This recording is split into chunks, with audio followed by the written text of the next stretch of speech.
Halo teman-teman, ketemu lagi dengan saya si anak pembantu. Apa kabarnya teman-teman? Semoga teman-teman sehat ya, walaupun dalam keadaan atau kondisi seperti ini. Saya harap teman-teman tidak ada yang terkena virus, oke? Jadi hari ini saya mau berbagi informasi ke teman-teman ya. Paling tidak teman-teman tahu bagaimana sistemnya di sini, atau enggak bagaimana pemerintah menanggapi peningkatan penduduk yang terkena imbas gara-gara virus corona ini.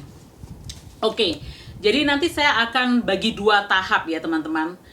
Yang pertama itu bilang pendapatan ya, atau enggak pemasukan, atau enggak dana yang diberikan ya kepada penduduk yang di PHK atau terkena jamnya dikurangi, yang dari sebelumnya 40 mungkin menjadi kurang dari 40 ya, seperti itu.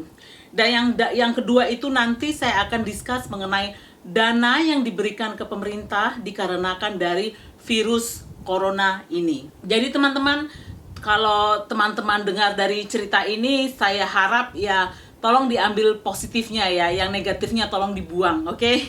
Oke, jadi kita mendiskus dulu yang pertama. Itu di sini ada dinamakan unemployment benefit ya. Jadi mungkin teman-teman tanya, apa itu unemployment benefit? Jadi ini adalah dana yang diberikan kepada, mungkin kalau di Indonesia lebih enaknya itu ada namanya uang pesangon ya. Saya dulu waktu kerja nggak ingat apakah saya dapat dan jumlahnya berapa, saya tidak ingat waktu itu. Oke, jadi semacam itulah uang pesangon. Nah, di sini itu dana itu akan diberikan kepada Anda ketika Anda kena PHK atau ketika Anda kena pengurangan kerja. Jadi seperti itu. Nah, bagaimana cara penghitungannya atau siapa sebenarnya yang membayar duit tersebut ya? Dari mana sumber duit tersebut atau dana tersebut?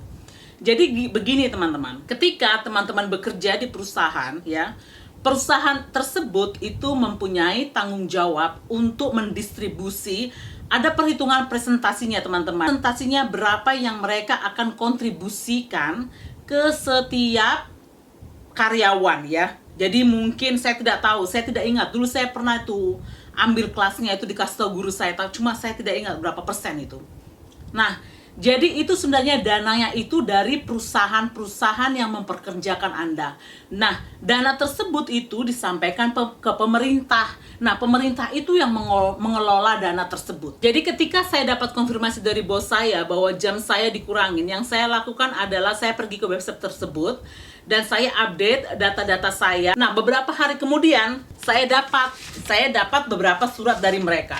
Jadi saya ada 1, 2, 3 termasuk handbook. Jadi di sini teman-teman ya, ketika saya submit 2 hari saja ya setelah saya masukkan aplikasi saya langsung dapat konfirmasi dari mereka yang mengatakan mereka mendapatkan informasi. Jadi detailnya seperti apa, seperti itu ya. Jadi basically-nya itu ananya general informasi saja ya. Setelah itu mereka kirim lagi 2 surat sekaligus ya. 1, 2, nggak tahu kenapa ini robek.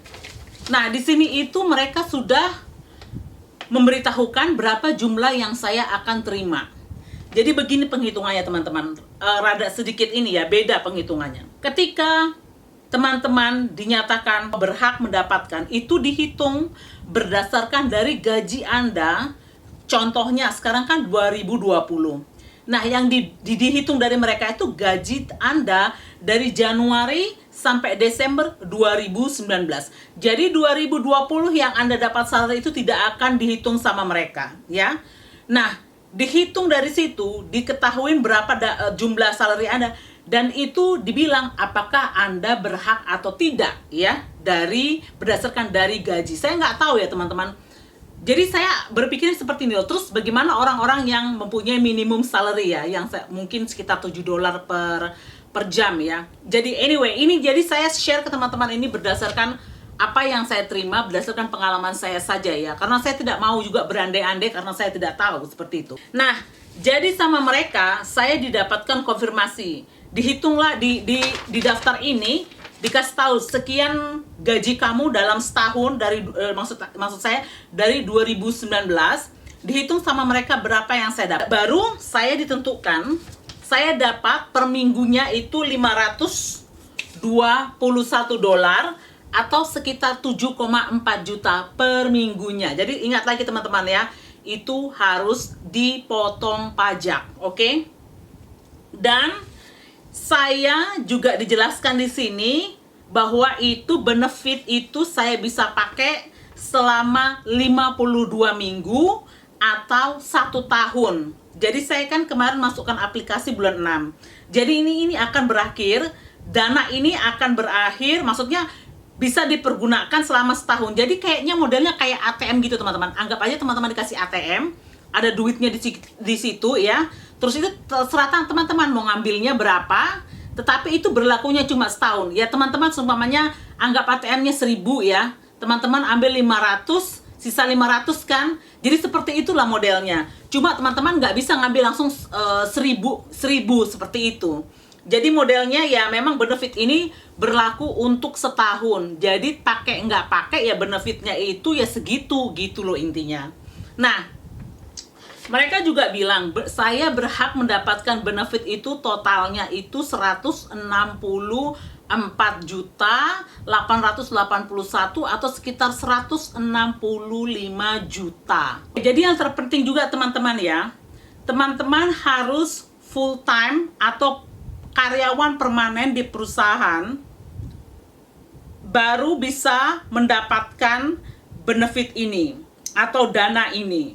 Kalau teman-teman cuma bekerja sambilan atau dibilang di sini itu temporary employee, teman-teman tidak berhak mendapatkan jatah atau dana ini. Jadi sebenarnya dana ini memang adalah hak teman-teman ya, ketika teman-teman di PHK atau ketika jam teman-teman dikurangi ya. Jadi seperti itu. Jadi di surat ini juga teman-teman, yang surat kedua ya, yang saya dapat itu di sini itu ada peraturannya teman-teman. Jadi kayak sepertinya ya pemerintahnya nggak mau teman-teman cuma ngambil benefit itu tanpa harus berusaha mencari kerja. Nah, dikarenakan sekarang lagi musim corona ya, jadi teman-teman tidak diwajibkan untuk mencari kerja. Jadi saya dibilang di sini ya weekly number, jadi minimum berapa yang saya boleh apply job gitu. Jadi saya harus betul-betul aktif mencari pekerjaan, bukan cuma duduk di rumah aja, duduk manis ngambil duit benefit. Itu bukan seperti itu. Dia maunya mungkin ya, kalau prediksi saya mungkin government maunya Anda harus aktif. Jadi keadaan apapun Anda harus aktif, kalau bisa distribusikan pajak ke pemerintah. Jadi seperti itulah ya. Oke, jadi ini sudah jelas tadi. Jadi saya ulangin ya, jadi dana yang saya dapat itu sekitar 7,4 juta per minggu. Dan jatah saya dalam 1 tahun itu 165 juta. Mungkin teman-teman wonder, bagaimana cara penghitungannya? Kemarin saya coba, pas di website itu ada kalkulatornya ya. Jadi contohnya ketika Anda bergaji 1,5 miliar atau 2 miliar, dibandingkan ketika Anda bergaji di bawah 1 miliar, itu ternyata mereka dapatnya tidak seberapa jauh ya. Jadi sepertinya itu begini teman-teman, ini pendapat saya, tapi saya tidak tahu apakah benar karena saya nggak tahu sistemnya bagaimana cara perhitungan mereka ya. Di situ saya kurang paham. Saya pun tanya suami saya pun, dia bilang iya bingung gimana caranya mereka bisa memperhitungkan ini ya. Jadi prediksi saya itu jadi modelnya seperti pajak dia. Jadi kalau Anda gaji Anda sekian sampai sekian ya, Anda mendapatkan sekian. Jadi sepertinya itu kemarin itu yang maksimum itu sekitar $600 mungkin ya. Terus kalau gaji Anda sekian sampai sekian mungkin 500 berapa dolar. Jadi seperti itu teman-teman. Jadi memang jaraknya tuh nggak terlalu banyak gitu loh gajinya ketika Anda mendapatkan benefit ini ya. Jadi memang paling enak kalau orang yang gaji tinggi, of course lah, tentunya lah ya teman-teman. Paling enak ya tetap aja maksudnya tetap bekerja ya, nggak duduk di rumah. Tapi memang ini bukan, jadi sekali lagi teman-teman, jadi ini bukan gaji teman-teman ya. Jadi dalam arti kalau saya bilang tadi 165 juta per tahun, oh itu berarti gaji Erna itu 165 juta per tahun. Jadi tidak seperti itu ya teman-teman ya. Jadi ini cuma sebagian dari gaji Anda yang memang dana tersebut bukan dari saya. Dana itu dari perusahaan tempat saya bekerja yang memang diwajibkan untuk mereka membayar itu, dan itu harus didistribusikan ke pemerintah. Jadi seperti itu ya kondisinya. Oke teman-teman, jadi ini dana yang pertama ya. Mudah-mudahan tadi saya jelas ngomongnya. Jadi yang pertama saya mendapatkan 7,4 juta per minggu ya. Jadi itu kotor, belum dipotong pajak, oke? Saya kurang tahu berapa juga jumlahnya bersih saya terima, karena memang sampai sekarang saya belum mendapatkan duit tersebut ya. Oke, yang kedua itu saya itu mau mendiskus ya dana yang diberikan pemerintah. Dalam arti ketika saya bilang pemerintah itu adalah Bapak Presiden ya, dari pemerintahan pusat ya. Jadi bukan pemerintahan provinsi, oke? Nah, dari pemerintahan pusat itu memberikan ketika Anda di PHK atau jam Anda berkurang dari dampak corona ini, teman-teman dapat tambahan. Itu katanya ya, katanya, saya tidak tahu. Itu yang saya baca juga, dan orang-orang semua bilang seperti itu ke saya. Tapi saya tidak tahu, karena yang tadi saya bilang, saya belum dapat duit tersebut sampai sekarang, oke? Dan dananya itu teman-teman itu dapat $600 per minggunya, atau sekitar 8,7 juta per minggunya. Jadi teman-teman tambah aja, kalau saya dapat duit tersebut, saya akan dapat 7,4 ditambah 8,7, berarti jumlahnya 16,1 juta per minggunya. Jadi teman-teman kalikan aja 4 kan, sebulan kali 4. Jadi segitulah prediksi yang saya akan dapat kotor ya teman-teman, belum dipotong pajak tentunya. Nah, jadi ini teman-teman ya, duit itu yang 600 itu duit, kalau saya bilang duit corona, oke? Jadi itu terjadi karena ada corona. Nah, itu di sini teman-teman, sebenarnya minum dulu. Aduh. Ya, duit yang $600 itu sebenarnya pro dan kontra di sini teman-teman. Karena apa? Banyak orang yang mendapatkan akibat dari 600, maksudnya akibat dari penambahan $600 itu, banyak orang yang mendapatkan gaji lebih ketimbang mereka bekerja di luar ya. Contohnya teman-teman, ketika teman-teman mendapatkan $7 ya per jamnya ya, anggaplah teman-teman mendapatkan dari benefit itu $200 mungkin per minggunya. Nah, kalau teman-teman ditambah 600, berarti kan totalnya 800. Jadi memang lebih banget. Jadi sebenarnya kalau kita lihat ya, yang tambahan $600 itu lebih menguntungkan kepada orang-orang yang mendapatkan low income, atau income-nya itu income bawah. Kan kita kalau di sini bilang income low, middle, sama high ya. Jadi seperti itu ya. Jadi rendah, menengah, dan atas. Jadi seperti itu. Jadi orang-orang itu bilang, wah lebih enak, berarti orang-orangnya itu ini yang diuntungkan itu yang di kelas bawah. Jadi semuanya gini, ketika kamu digaji sekarang 2 miliar ya, atau 1,5 miliar per tahunnya. Nah, teman-teman hitungkan pendapatannya pun mereka per minggunya mungkin sekitar $600. $600 kan dibandingkan mungkin mereka bisa dapatnya 1.500 sampai 2.000 per minggunya kan teman-teman. Sekarang kan jadi sekitar $600 doang ya.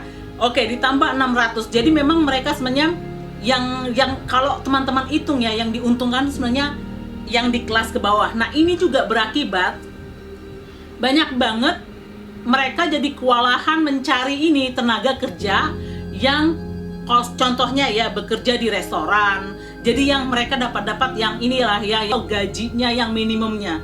Jadi memang di sini benar-benar kita lihat banyak orang buka bisnis atau restoran yang betul-betul kewalahan mencari pekerja yang mau dibayar untuk gaji segitu, karena mereka menikmatin dapat gaji lebih tanpa harus bekerja. Jadi seperti itulah ya teman-teman. Jadi yang saya lihat seperti itu pro dan kontranya ketika saya baca gitu ya.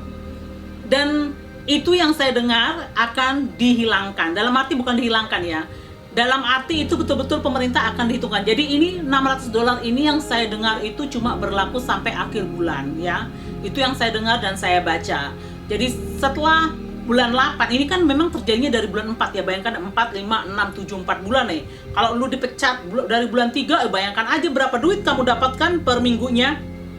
Nah, kalau berlaku bulan depan itu dirubahnya seperti ini teman-teman. Jadi itu disesuaikan berapa pendapatan kamu. Jadi contohnya mungkin maksimum ya dia buat 600, kamu seumpamanya gaji kamu seminggunya, seumpamanya ya seminggunya 1000. Nah kamu dapat 500, berarti kamu dapat cuma 500 lagi ekstra, bukan 600 lagi. Jadi seperti itulah teman-teman. Jadi dicocokkan sesuai dengan pendapatanmu sebelumnya ya, per minggunya berapa. Jadi nggak akan lebih lagi. Jadi seperti itulah. Tapi menurut saya toh ya teman-teman ya dapat lebih juga pun nanti akhir setiap tahun juga pun kita hitung pajak ya. Jadi memang jumlahnya banyak pun tetap aja pajaknya juga kita harus bayar. Jadi kalau teman-teman tanya bagaimana menurut saya, sebenarnya saya tidak suka ya, dalam arti saya kalau saya disuruh milih itu lebih baik saya tetap bekerja, karena dengan bekerja saya itu lebih bisa produktif teman-teman ya. Enggak cuma duduk di rumah manis coba cari kerja terus berharap dari pemerintah. Kan saya sudah pernah bilang, saya itu paling tidak suka berharap atau menumpuh harapan dari seseorang atau dari pemerintah atau dari mana. Yang kalau bisa saya berdiri sendiri, saya berdiri sendiri. Jadi seperti itulah kondisinya. Nah teman-teman, saya mau kasih update sekarang ya mengenai corona ya.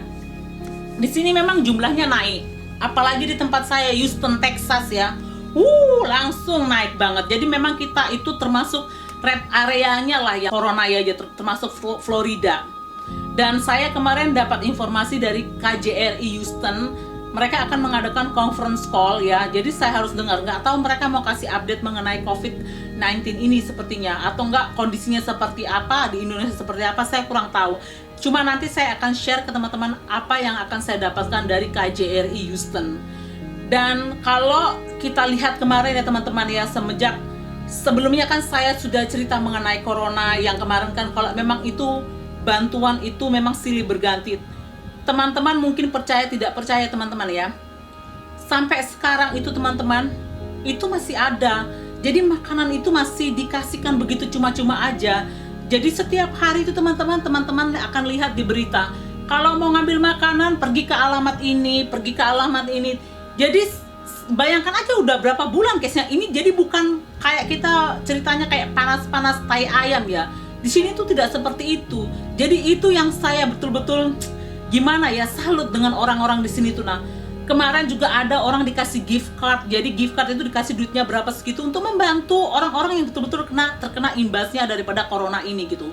Dan kemarin juga pemerintahan ya, pemerintah di daerah sini ya, dalam arti Pak Gubernur sama Pak Wali Kota, mereka juga mengucurkan dana. Jadi dana itu benar-benar, kalau teman-teman semuanya gini, ada yang kewalahan mau bayar rumah, mau butuh ini, teman-teman pergi aja ke website itu akan udah jadi betul-betul. Di sini tuh bantuan itu nggak berhenti ya mengucur. Jadi contohnya aja ya, anak-anak sekarang kan diwajibkan untuk bekerja, untuk belajar dari rumah ya. Jadi untuk orang-orang tua yang tidak mempunyai dana untuk membeli laptop ya, atau membeli iPad untuk anak mereka, di sini tuh ada organisasi yang membantu. Dan kemarin saya dengar kata suamiku itu sekolah juga udah diwajibkan nanti akan disuplai ini iPad ke mereka atau tablet ya teman-teman, untuk ke anak-anak. Jadi mereka bisa belajar online. Jadi sampai segitunya. Jadi itu yang saya benar-benar salut ya. Jadi persiapannya, walaupun banyak yang kritik bilang kita nggak siap ketika ada bencana, tapi yang saya lihat itu betul-betul lah ya, benar-benar pemerintahnya itu fokusnya memang untuk kita saja, memang itu ya kerjanya. Tapi yang saya lihat kan memang betul-betul mereka itu membantunya tinggi, seperti itu. Semoga informasi ini bisa bermanfaat. Sekali lagi, diambil baiknya, dibuang buruknya. Sampai ketemu di vlog-vlog berikutnya ya. Dadah.